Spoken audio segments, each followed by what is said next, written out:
नमस्कार दोस्तों, परीक्षा किंगडम यूट्यूब चैनल पे आपका बहुत बहुत स्वागत है। दोस्तों आज हम लोग सीखेंगे अफवाह तंत्र, ड्रेनेज सिस्टम, भारतीय नदी प्रणाली। सिर्फ आप इस वीडियो को अच्छे हिसाब से देखिएगा और देखते ही आपको ये सारे फैक्ट कंठस्थ हो जाएंगे और आप एग्ज़ाम में कोई भी नदी तंत्र से क्वेश्चन आएगा तो आप कर लोगे। तो दोस्तों बढ़ते हैं अपने वीडियो की तरफ। जो साथी पहली बार जुड़ रहे हैं प्लीज़ चैनल को सब्सक्राइब कर लें और अपने दोस्तों को ज़्यादा से ज़्यादा शेयर करें।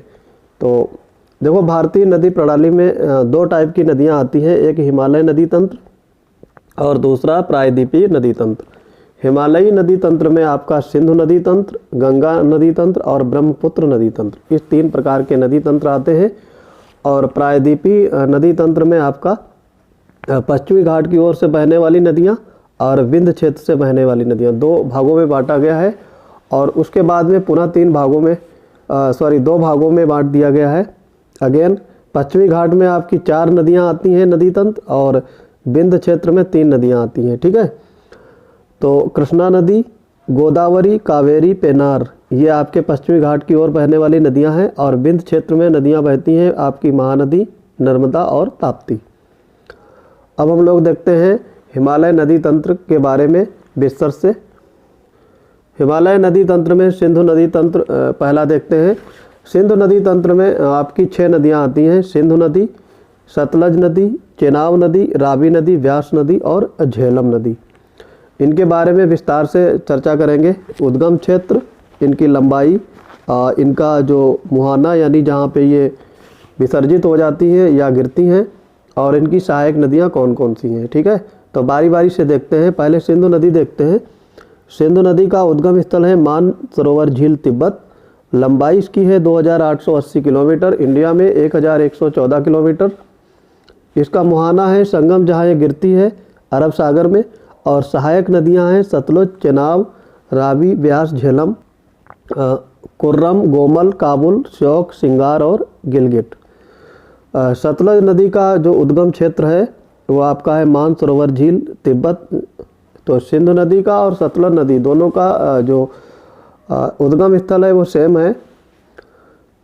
सतलज नदी की लंबाई है 1500 किलोमीटर, इंडिया में 1050 किलोमीटर है। और इसका जो मुहाना है चेनाब नदी। सहायक नदियां हैं व्यास, स्पीति, बसपा। और चेनाब नदी का उद्गम स्थल है आपका चंद्रा एवं भागा के नदियों का संगम हिमाचल प्रदेश में, और इसकी लंबाई है 1180 किलोमीटर और ये गिरती है आपकी सतलज नदी में। सहायक नदियां हैं झेलम, रावी और तवी नदी। रावी नदी का उद्गम स्थल है रोहतांग दर्रा, कांगड़ा में है ये। 725 किलोमीटर इसकी लंबाई है। संगम है इसका चेनाब नदी और इसकी कोई सहायक नदी नहीं है। व्यास नदी का उद्गम क्षेत्र है रोहतांग दर्रा, 470 किलोमीटर लंबाई है इसकी। मुहाना है इसका सतलज नदी और सहायक नदियां हैं पार्वती, हुरला और तीर्थन। ठीक है, और झेलम नदी का जो उद्गम स्थल है शेषनाग झील और ये पीर पंजाल में है और 724 किलोमीटर लंबाई है। चेनाब नदी में ये गिरती है और इसकी सहायक नदी है किशनगंगा। अब देखते हैं अगला नदी तंत्र, गंगा नदी तंत्र। गंगा नदी तंत्र में लगभग 10 नदियां आती हैं, गंगा, यमुना, चंबल, रामगंगा, घाघरा। घाघरा को सरयू नदी भी बोलते हैं। बारी बारी से देखते हैं। गंगा नदी का उद्गम स्थल है गंगोत्री के निकट गोमुख, 2525 किलोमीटर इसकी लंबाई है और ये बंगाल की खाड़ी में गिरती है। और इसकी जो सहायक नदियां हैं वो हैं आपकी यमुना, टोंस, कर्मनाशा, सोन, पुनपुन, गोमती, घाघरा, गंडक, कोसी, महानंदा। और यमुना का जो उद्गम स्थल है बंदरपूछ, उत्तराखंड में। 1376 किलोमीटर इसकी लंबाई है और ये प्रयागराज में संगम बनाती है। चंबल, सिंधु, बेतवा, केन, हिंडन, टोंस, बरेन, सेंगर, ये इसकी सहायक नदियां हैं। चंबल नदी का जो उद्गम स्थल है वो है आपका जाना पाओ पहाड़ी, मऊ में।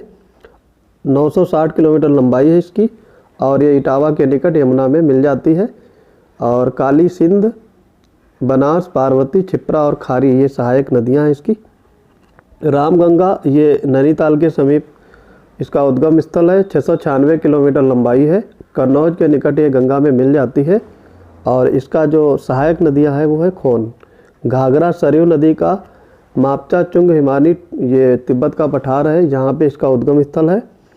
1080 किलोमीटर लंबाई है। छपरा सीमा पर ये गंगा से मिल जाती है। चौकिया, राप्ती, छोटी गंडक और शारदा इसकी सहायक नदियां हैं। गंगा नदी तंत्र में कुछ और नदियां हैं जैसे गंडक, कोसी, बेतवा, सोन और दामोदर। गंडक नदी का उद्गम स्थल है बृहत हिमालय नेपाल ये, और 630 किलोमीटर इसकी कुल लंबाई है। इंडिया में 300 किलोमीटर लंबी है। पटना के समीप सोनपुर में गंगा से ये मिल जाती है। और इसकी जो काली गंडक, त्रिशूल गंगा, ये सहायक नदियां हैं।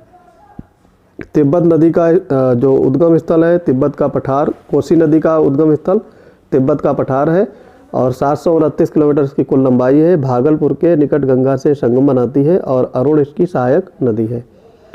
बेतवा नदी का उद्गम स्थल है विंध्य पर्वत, 480 किलोमीटर इसकी लंबाई है। हमीरपुर में यमुना से मिल जाती है और इसकी कोई सहायक नदी नहीं है। सोन नदी ये अमरकंटक की पहाड़ियों से निकलती है, 780 किलोमीटर इसकी लंबाई है। पटना के निकट ये गंगा से मिल जाती है। रिहंद, उत्तरी कोयल, जोहिला, कनार इसकी ये सहायक नदियां हैं।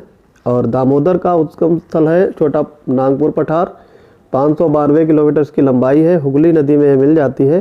कोनार, जमुनिया, बराकर इसकी सहायक नदियां हैं। अब हम लोग देखते हैं ब्रह्मपुत्र नदी तंत्र।